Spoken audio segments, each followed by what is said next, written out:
Discovery IAS academy के online platform पर आपका स्वागत है। Train your brain lecture series में आज हम लोग बात कर रहे हैं संविधान के अनुच्छेद 32 की। अनुच्छेद 32 में संवैधानिक उपचारों का अधिकार उल्लिखित है और डॉक्टर अंबेडकर ने अनुच्छेद 32 को संविधान की आत्मा कहा है। इसका मूल कारण यह रहा है कि अनुच्छेद 32 ही भाग 3 में दिए गए मूल अधिकारों के प्रवर्तन या एनफोर्समेंट के लिए उत्तरदायी है।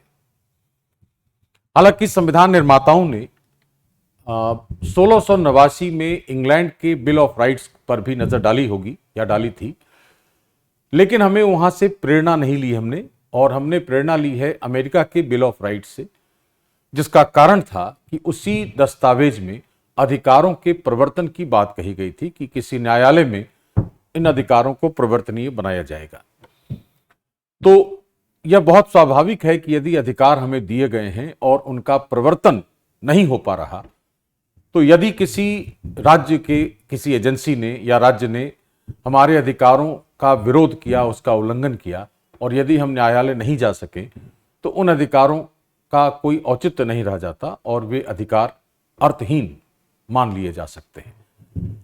इसलिए डॉक्टर अंबेडकर ने अनुच्छेद 32 को संविधान की आत्मा के रूप में स्वीकार किया। अनुच्छेद 32 की कई विशेषताएं हैं जिन पर हम गौर करेंगे और इसमें जो रिट की बात है, रिटों पर भी संक्षेप में हम बात करेंगे कि रिटों का महत्व क्या है और अनुच्छेद में किस तरीके से उनको रखा गया है। इसके पहले कि हम और आयामों पर चर्चा करें, एक नजर अनुच्छेद 32 पर डालने की जरूरत है।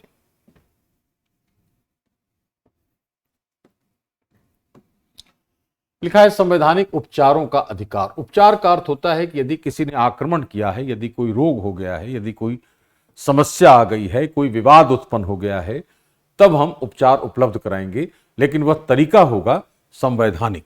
इसलिए उसको लिखा है संवैधानिक उपचारों का अधिकार। आगे है कि इस भाग द्वारा प्रदत्त अधिकारों को प्रवर्तित कराने के लिए उपचार है। इस भाग द्वारा प्रदत्त अधिकारों को प्रवर्तित कराने के लिए समुचित कार्यवाहियों द्वारा उच्चतम न्यायालय में समावेदन करने का अधिकार प्रत्याभूत किया जाता है। प्रत्याभूत का मतलब होता है गारंटीड। इसकी गारंटी दी गई है कि हमें कोई उच्चतम न्यायालय में जाने से, हमें उच्चतम न्यायालय में समावेदन करने से कोई रोक नहीं सकता। यह हमारा अधिकार है और यह अधिकार हमें गारंटी के तौर पर प्रदान किया गया है।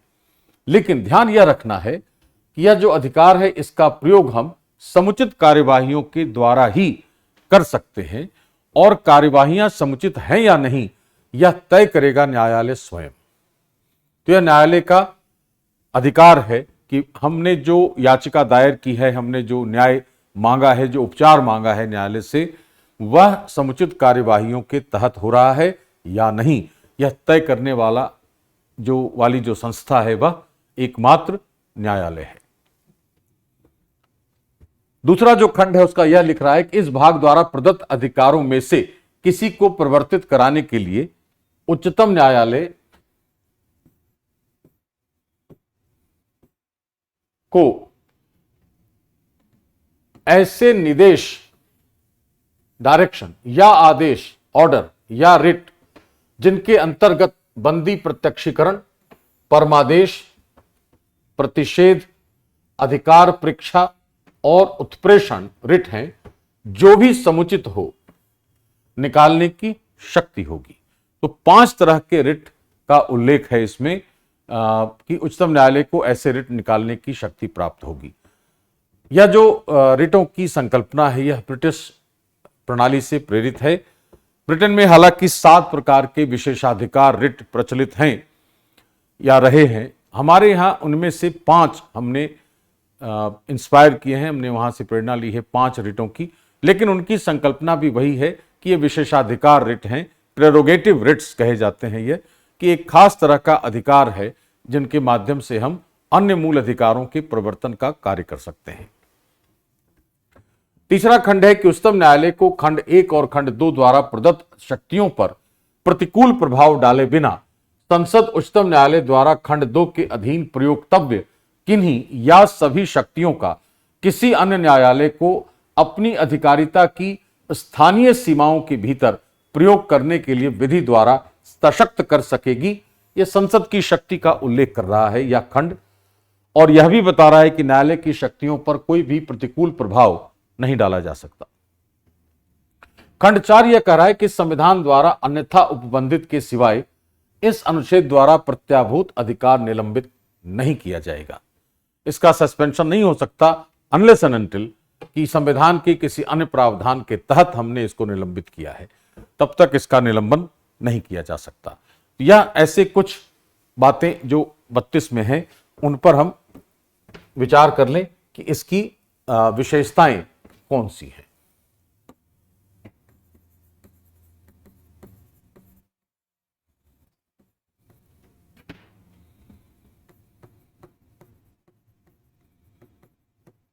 पहली बात इसमें यह है कि यह संवैधानिक उपचार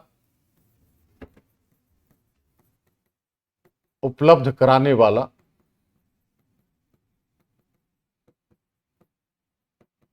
प्रावधान है।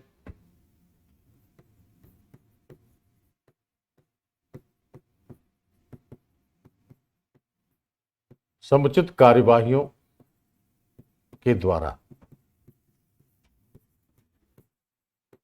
जिसका निर्धारण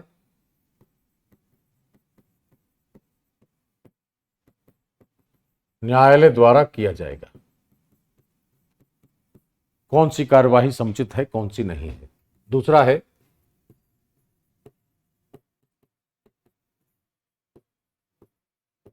विशेषाधिकार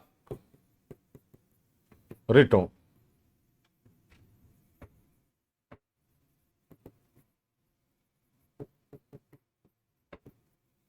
के माध्यम से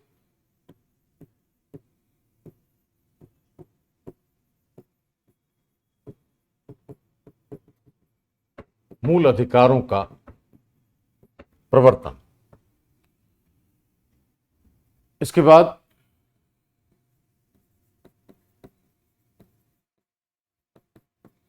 पांच प्रकार के रिटों की संकल्पना। अंतरिम आदेश होता है writ. Writ is a provisional order, अंतरिम आदेश है, और वह उस आदेश में दो बातें हो सकती हैं, या तो वो बाध्यकारी आदेश होगा या निर्देशात्मक होगा। ऑर्डर इन कमांड और order in the form of directions, दोनों हो सकते हैं। इसमें जो रिट है वो यह कहा जाएगा कि यह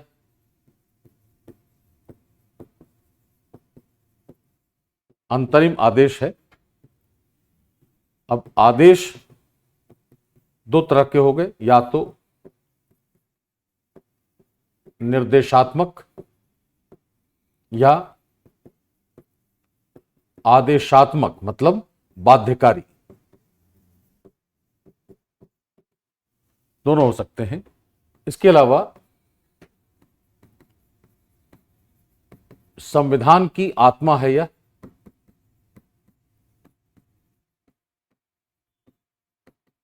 अधिकारों का प्रवर्तन कराने के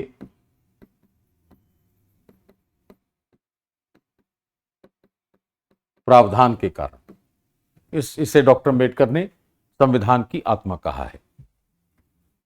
इसके बाद अनुच्छेद 32 में अगर देखें कि रिटों की जो संकल्पना है वह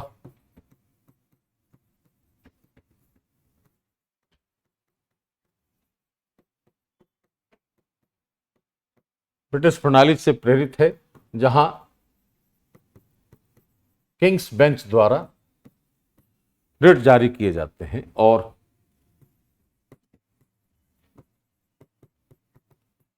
अधिकारों के प्रवर्तन की संकल्पना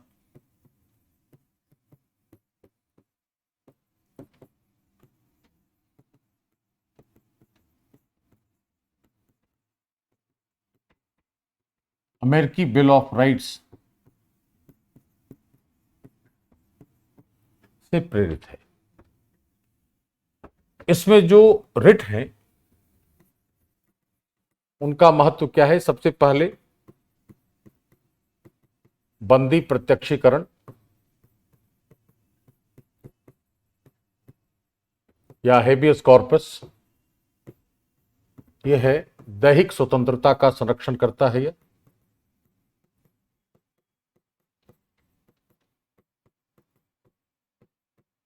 protection of public personal liberty जो अनुच्छेद 21 में है। दूसरा परमादेश,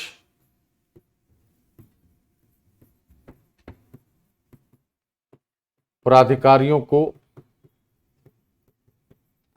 कर्तव्यनिष्ठ बनाना, इसका उद्देश्य है। तीसरा है प्रतिषेध और चौथा है उत्प्रेषण।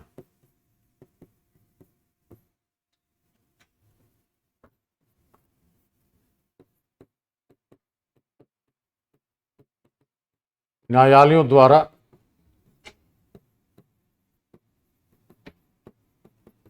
अधिकारिता के अतिक्रमण का परिसीमन है, उसको लिमिट किया है हमने कि कोई भी कोर्ट जो है वह अधिकारिता का अतिक्रमण नहीं करे। और अधिकार परीक्षा है क्वे वारंटो,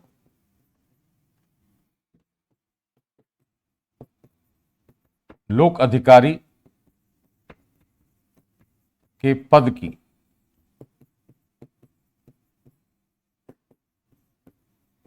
संवैधानिक वैधता की जांच है, कैसे वो उस पद पर बना हुआ है या उसकी जांच। ये 5 तरह के रिट अनुच्छेद 32 में है। इसमें एक बहुत महत्वपूर्ण बात अभी मैं आपको बता रहा हूं, वह है इसमें शामिल नैतिक तत्व, एथिकल एलिमेंट्स, कि जो दैहिक स्वतंत्रता का संरक्षण है, कि व्यक्ति की जो शारीरिक स्वतंत्रता है वह दैहिक स्वतंत्रता, उसकी वैचारिक स्वतंत्रता भी उसमें शामिल है, और वह उसके द्वारा जो अपना निर्णय लेने की जो शक्ति उसके पास है, उस शक्ति का संरक्षण होना ही चाहिए यदि हम दैहिक स्वतंत्रता की रक्षा करते हैं। तो व्यक्ति की जो स्वायत्तता है, उस स्वायत्तता का संरक्षण करना इसका मूल तत्व है। तो पहला जो नैतिक सिद्धांत है वह स्वायत्तता का सिद्धांत हो गया, प्रिंसिपल ऑफ ऑटोनॉमी। अब दूसरा देखें कि प्राधिकारियों को कर्तव्यनिष्ठ बनाना है, तो दूसरा हो गया कर्तव्यनिष्ठा। यह दूसरा नैतिक सिद्धांत है।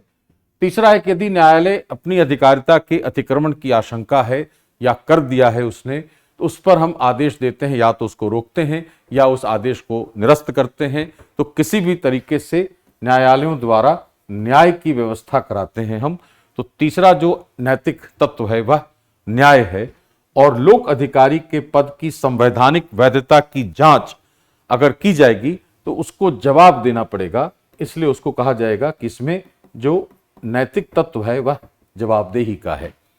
तो autonomy, duty, justice and accountability, ये 4 नैतिक तत्व हैं जो इन 5 रिटों के इसेंस के तौर पर, मूल तत्व के तौर पर उसमें विद्यमान है। इसकी भी समझ हमारे अंदर होनी चाहिए। अब इसके बाद अगर हम खंड 3 पर गौर करें तो लिखा है कि उच्चतम न्यायालय को खंड 1 और खंड 2 द्वारा प्रदत्त शक्तियों पर प्रतिकूल प्रभाव डाले बिना जो भी शक्ति उच्चतम न्यायालय को दी गई है कि वह अधिकारों का परिवर्तन करा सकता है, और खंड 2 में है कि वो 5 प्रकार के रिट जारी कर सकता है, उन शक्तियों को न तो छीना जा सकता है न ही सीमित किया जा सकता है, कि उन पर कोई भी प्रतिकूल प्रभाव नहीं पड़ सकता। तो हमने उच्चतम न्यायालय की शक्तियों को संरक्षित किया है यहां। लेकिन दूसरा भाग यह कह रहा है कि संसद उच्चतम न्यायालय द्वारा खंड 2 के अधीन प्रयोक्तव्य किन्हीं या सभी शक्तियों का किसी अन्य न्यायालय को अपनी अधिकारिता की स्थानीय सीमाओं के भीतर प्रयोग करने के लिए विधि द्वारा सशक्त कर सकेगी। यह संसद की शक्ति है कि वह चाहे तो किसी अन्य न्यायालय को ऐसे ही रिट जारी करने की शक्ति दे सकती है, लेकिन ऐसा करने से उच्चतम न्यायालय को जो शक्तियां मिली हैं उन शक्तियों पर प्रतिकूल प्रभाव नहीं पड़ना चाहिए। ये दोनों बातें इस अनुच्छेद के खंड 3 में रखी गई हैं। तो अनुच्छेद 32 खंड 3 के दो अवयव हैं। एक,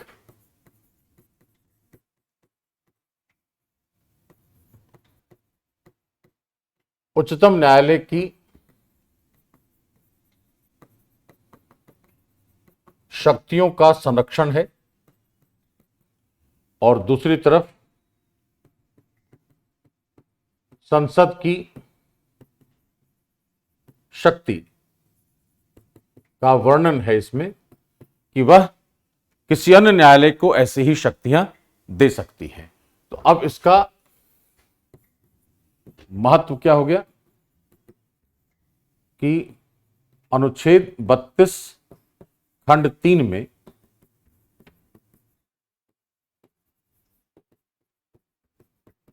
संसद की सर्वोच्चता और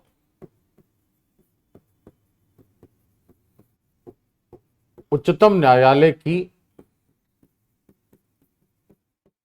सर्वोच्चता का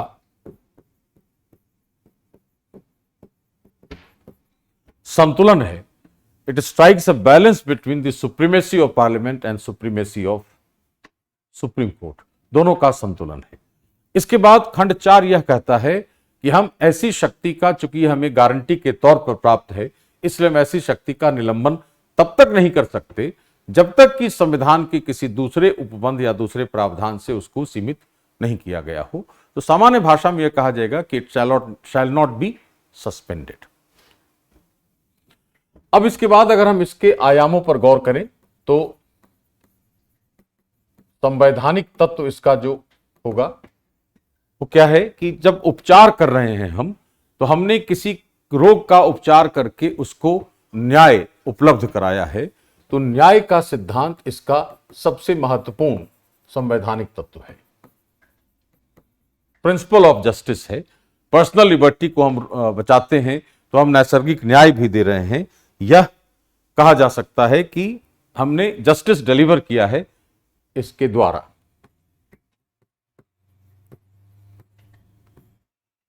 दूसरा राजनीतिक तत्व है अधिकारों के प्रवर्तन से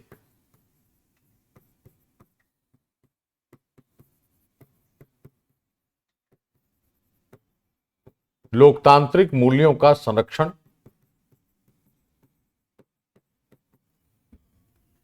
जो इसका प्रशासनिक तत्व है वह है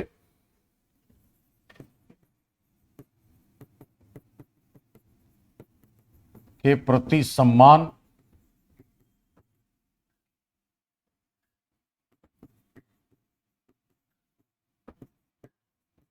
तथा उनके प्रयोग के विषय पर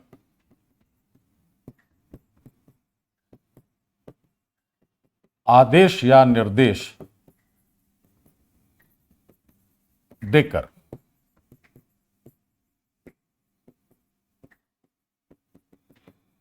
प्राधिकारियों की जवाबदेही सुनिश्चित करना इसका प्रशासनिक तत्व है। और जो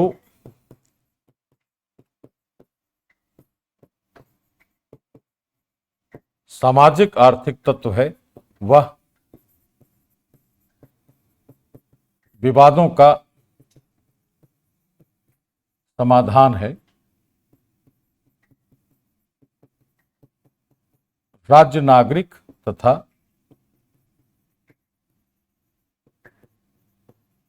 व्यक्ति और समाज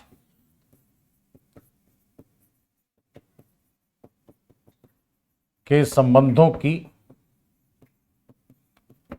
सुदृढ़ता इसका सामाजिक, आर्थिक, सांस्कृतिक तत्व है। इस आधार पर हम अनुच्छेद 32 को समझ सकते हैं कि यह हमारे संविधान में अत्यंत महत्वपूर्ण प्रावधान के रूप में शामिल है।